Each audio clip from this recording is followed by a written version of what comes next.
Welcome back to the $0 to $10,000 Fix and Flip Challenge. If you haven't seen episodes 1 and 2, I got some Craigslist lawnmowers and I turned them into a 2002 Subaru WRX with the 2-liter flat 4 turbocharged engine. This thing is nostalgia in a car. My old friend Pat, who has since passed away, had this. We used to rip around late at night when we weren't supposed to be. It has a special place in my heart. I've never owned one, but I have ridden around in this very make and model plenty. This car, however, does not have a transmission installed. I got it like this with everything pulled apart on the transmission side. Everything was in the trunk and I've been sifting through everything trying to figure out what bolts go where. It is a nightmare. If you've ever started somebody else's project that they've already taken apart, you know it is definitely not the way to do things. I am self-taught. I am figuring stuff out off of YouTube. So when I start in this way, it is 100 times more difficult because I've literally never touched this type of car before.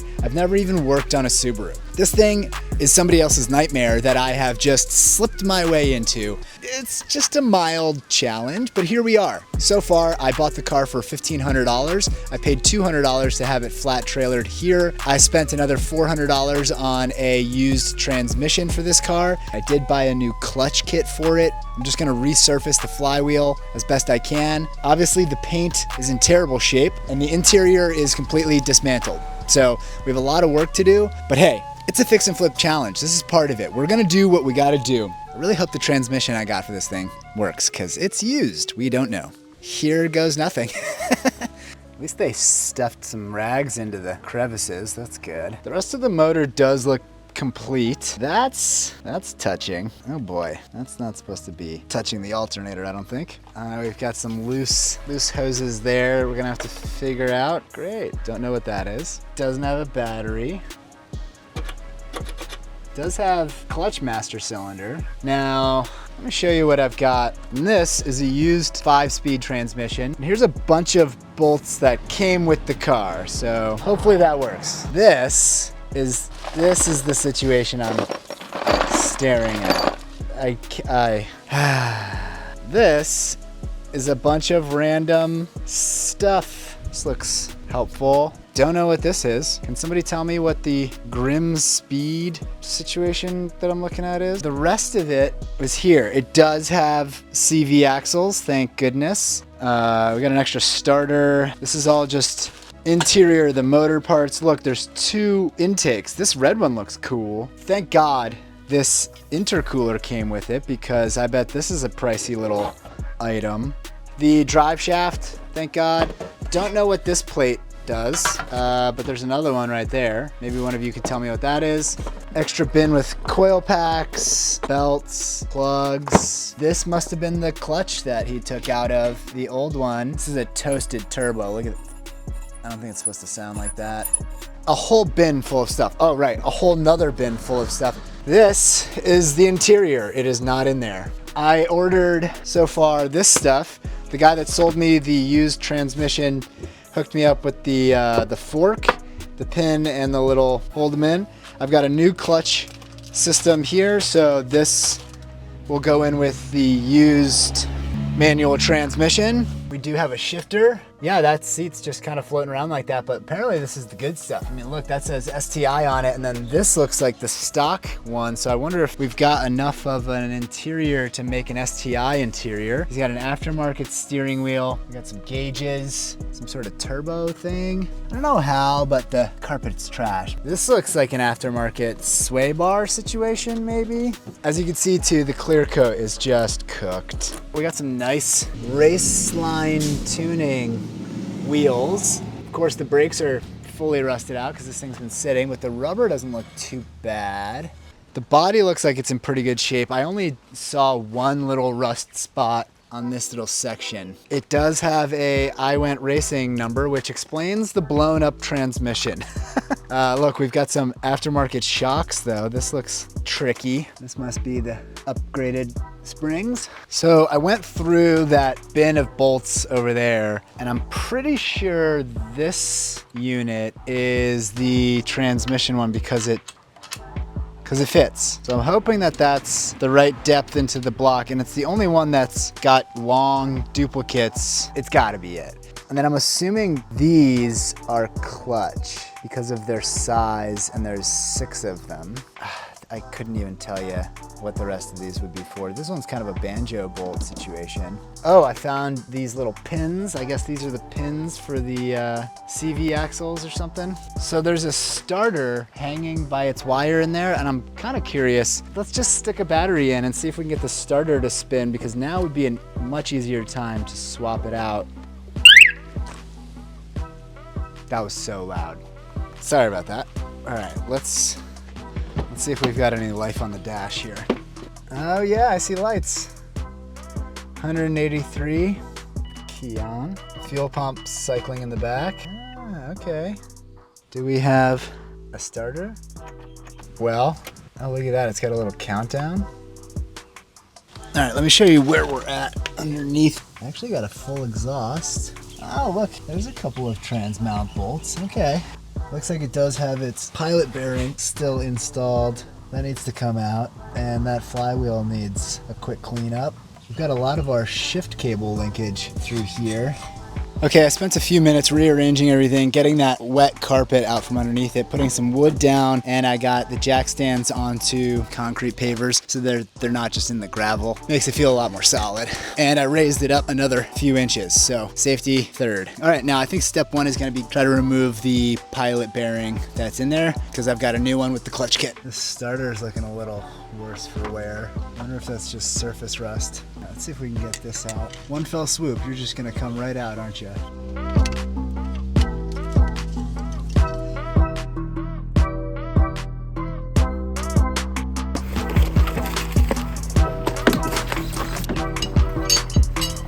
So, since this can't fit on the inside of that bearing, I'm gonna try something I saw on TikTok, the bread trick. You stuff bread in and it comes out. Let's try it.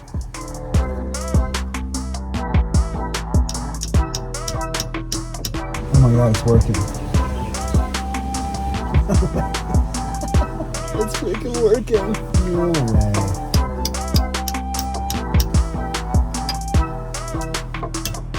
Look, it's already this far out. A few more smacks and that's coming out. Oh, bango. Look at that. That is so cool. Just because of compacting bread in there. All right, let's get the rest of the bread out and start cleaning up this flywheel.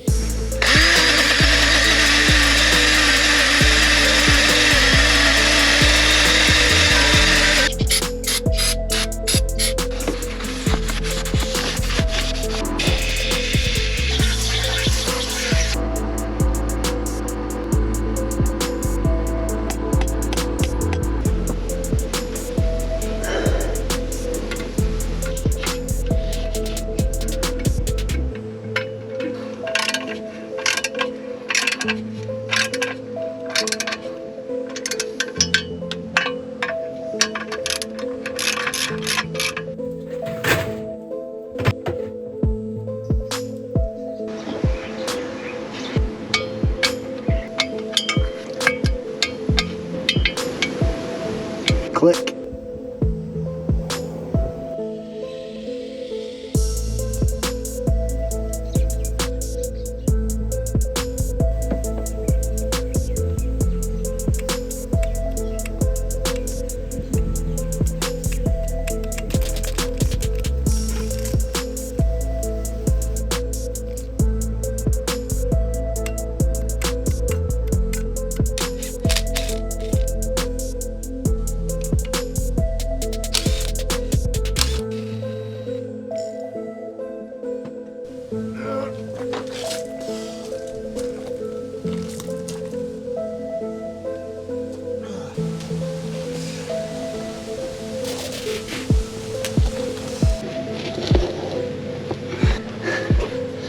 Oh, I wish I had a lift.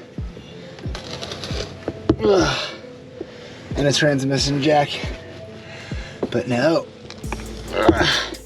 The life of a DIY mechanic. Excuse me, we're trying to reach you about your car's extended warranty.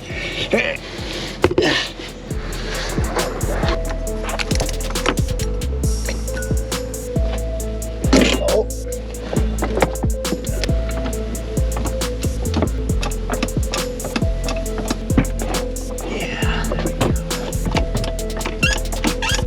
So before I get the transmission fully in, one thing I did just notice though that's a problem is if you see these two guide pins, yeah, there's two where there should only be one. And after all of that, it's coming all the way down again because of that one dowel.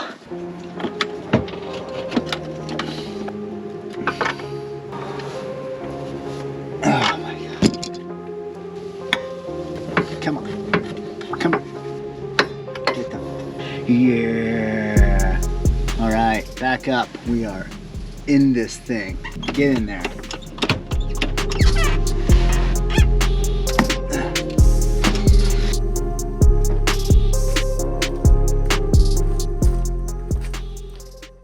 Good morning. Okay, last night, as you saw, I stayed until the late dark evening trying to button this thing up. I still have a lot to do, but we got the transmission in last night. Huge step up, huge leg forward. So we're gonna dive back in this morning. Let's see what else this needs. Get the shift all together, put the drive line in. Let's just jump into it.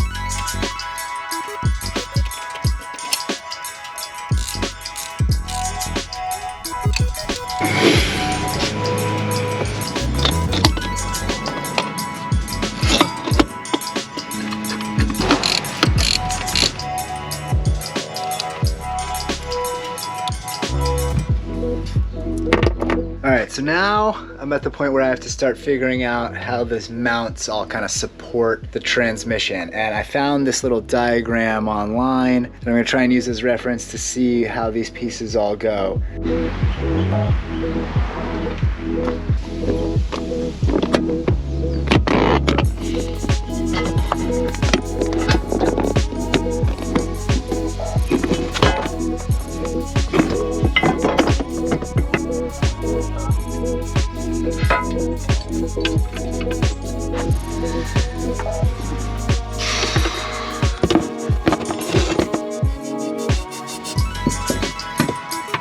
All right guys, we are making headway. The transmission is mounted. Just got to attach some extra stuff. I clipped in the connectors on the top and the O2 sensor from the harness below. We got to bleed the clutch and then we can start adding in all of the intercooler and all that other stuff.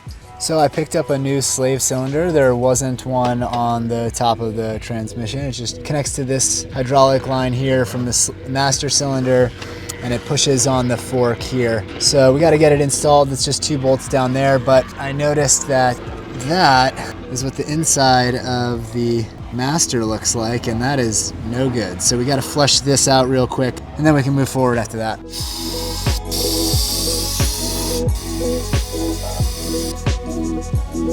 That's a little better in there. I wonder too if I put fluid in there and then put like this into a cup or a jar or something and just try to pump the pedal and get fluid to just flush through the line and just make sure everything's kind of clear. Let's burn some fluid that way.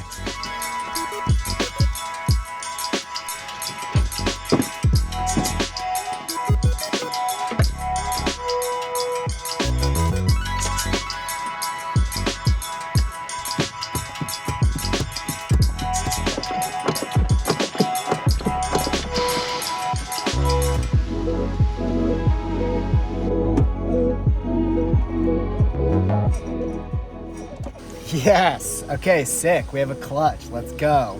That looks good. It felt good on the pedal too. So I think now it's time to put the intercooler here. Pull all this out, see how all these hoses interlock. One step at a time, this thing's coming together.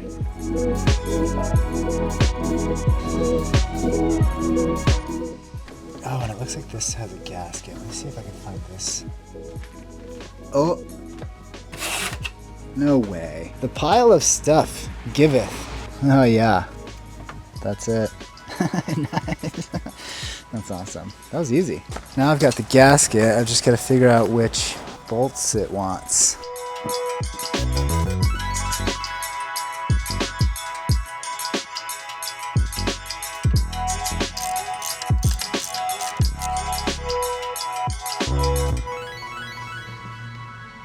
All right, I'm gonna take a break. I think that's what I wanna do for today. Holy heck, we're gonna start up again in the morning and see if we can get it fired up. That was another long one. See you guys in the morning.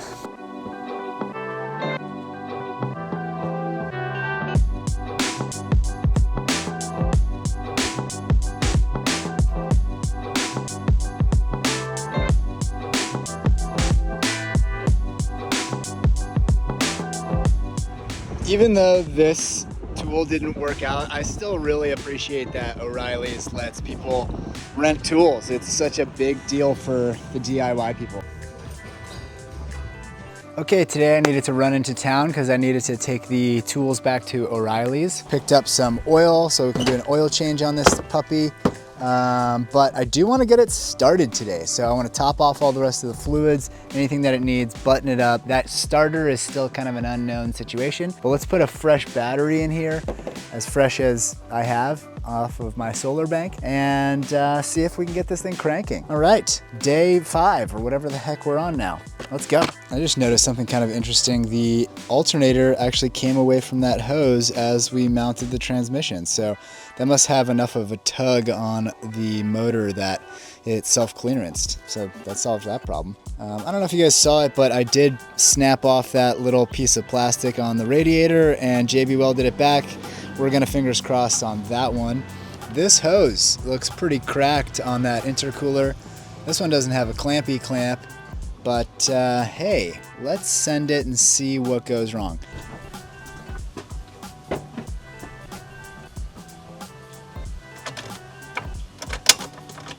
Trying to figure out why we don't have a starter. Obviously the starter looked a little rough, but I'm not even hearing it try. So we're gonna diagnose whether it's a signal issue or a power issue. Right now I've jumped the signal wire and we're gonna try and see if 12 volts to the signal closes the solenoid or if we've just got a bad starter on our hands. Well, I really should have listened to myself when I said that it would be much easier to test and change the starter if needed to when the intercooler was out. Roll the clip. Let's just stick a battery in and see if we can get the starter to spin, because now would be a much easier time to swap it out. But instead of trusting and believing and listening to myself, I didn't, and I put that old rusty crusty one in there and it doesn't work at all.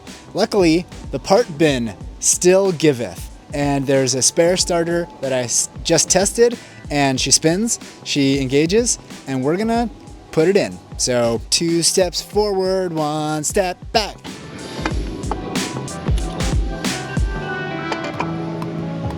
What the heck? Yep, well, turns out these are different. I don't know what this one came out of. It must have been a newer WRX, because as you can see, the noses of them are different. So let's try to rehab this POS.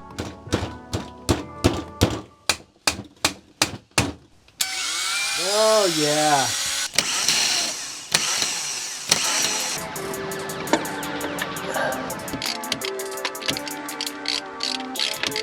Welcome to the moment of truth. We bought it, we trailered it, we got a used transmission, we installed the transmission, we busted our ass getting everything together, we just fixed the old starter, we got it all back installed. It's still up on jack stands, but it's the moment of truth. If you haven't subscribed, now's the time. Let's see if this thing will start.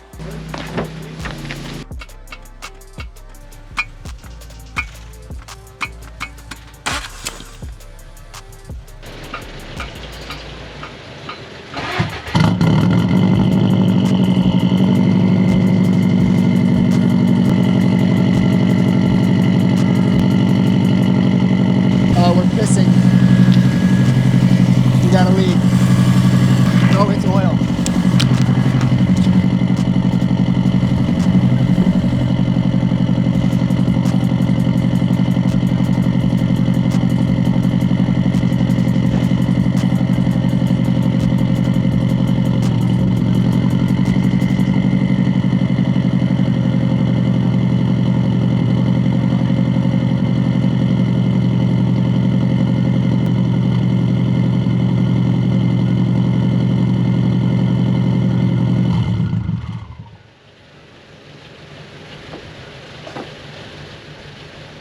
Well, that was a lot. Let me explain what you just witnessed. First, we got it running. Take the wins where you can get them. Second, there was a massive oil leak because this oil feed line to the turbo has a crack in it. It fully separated and was just geysering dirty oil everywhere. I tried to shut off the motor because that's the smart thing to do when you're geysering oil out of your engine. But there's a 30-second countdown in one of those little turbo gauge things that's installed in here by the previous owner, and I had no idea about that. I thought it was just a cool countdown. So stupid. I removed both positive and negative off of the battery, still running. Luckily, they shorted out, the positive and the negative touched. It shorted everything out, stopped the ignition, and it finally shut off. And then I had to clean up a huge oil spill. So that was a lot. I've already looked through everything and I couldn't find another one of the oil feed lines. I'm gonna have to find that on the internet, order it hopefully off of eBay. So that might take a couple weeks. So we're gonna have to pause here, and I will order a new starter as well. We'll get the oil feed line in and installed. We're gonna pick back up there on the next one for this Subaru. So to tally up what happened this week, I did actually sell that Trek carbon fiber bike for 400 bucks. So we got some money this week. We obviously haven't sold the Subi. I still haven't sold the Nissan Sentra, and I haven't sold the Nissan Frontier because I'm waiting on the brake booster so that I can install on the Frontier and take care of a couple other things before I can list that truck. I've got an idea of what I'm gonna do with the $10,000. Stick around to find out. Thank you guys so much for subscribing, following along.